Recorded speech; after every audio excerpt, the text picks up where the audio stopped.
guys, this is Chris from Rekkid Talk. So we're going to do 5 records, 5 minutes about the year 2004. So if you know somebody who's 20 years old, they were born in the year 2004. And so I'll kind of do the same thing I've done the last couple of months.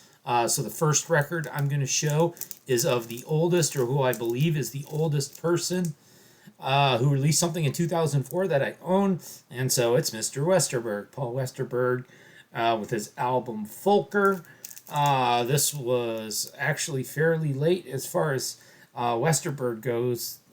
He released very little after this, and so you've got let's see, My Dad, $100 Groom. There's some pretty cool songs on here. I'm not going to say this is the best Westerberg ever, but there it is. Born in 1959, December 31st, 1959. So he made a very cameo appearance in the 1950s. Next, youngest person. So I believe this would be the youngest person that I have. And you can see I have a lot of CDs because it was 2004. So this is Regina Spektor with Soviet Kitsch. And so she's kind of a piano-based alternative singer-songwriter type. I would kind of put her in the basket of, if you like Tori Amos or Fiona Apple, you might like Regina, maybe a bit more alt folk than either of those. And so the story of her is that she was born in Russia, I believe. She was born, I think, in 1980. It was the early 1980s. So she was in her early to mid-20s when this was put out. I don't have my notes in front of me, but she was pretty young then.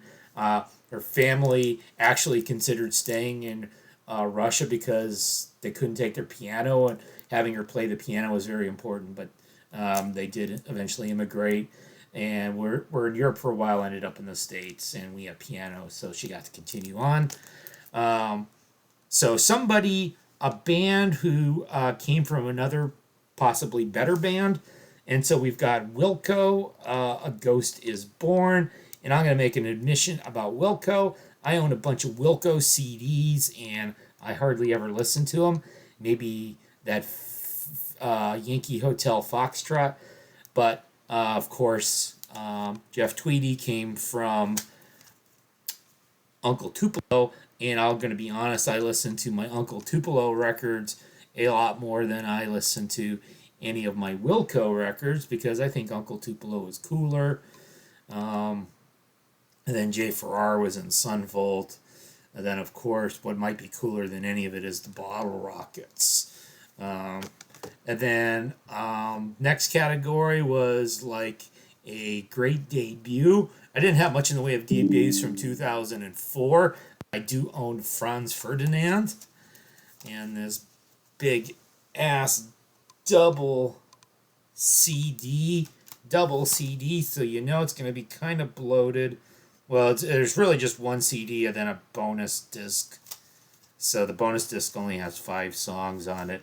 At some point, I bought it at Grimey's in Nashville, and Take Me Out, of course, is the famous song off of here. And I don't really know much more about the Franz Ferdinand catalog than this. And then finally, so we're going to be sort of a career highlight. And so all the punk people who've ever given me VCLT, after I show this, you're probably going to want me to send your records back. But okay, we've got Green Day, American Idiot, from the year 2004. And so I actually think this is a pretty good album. If you're going to own one and only one Green Day album, it should be this. I mean, I do have Dookie on CD and this, and that's all I have by Green Day. But I mean, American Idiot, Jesus of Suburbia Suite. You don't have to be prog to do Sweets. You don't have to be Rush. You can be pop punk and still do pretentious concept albums.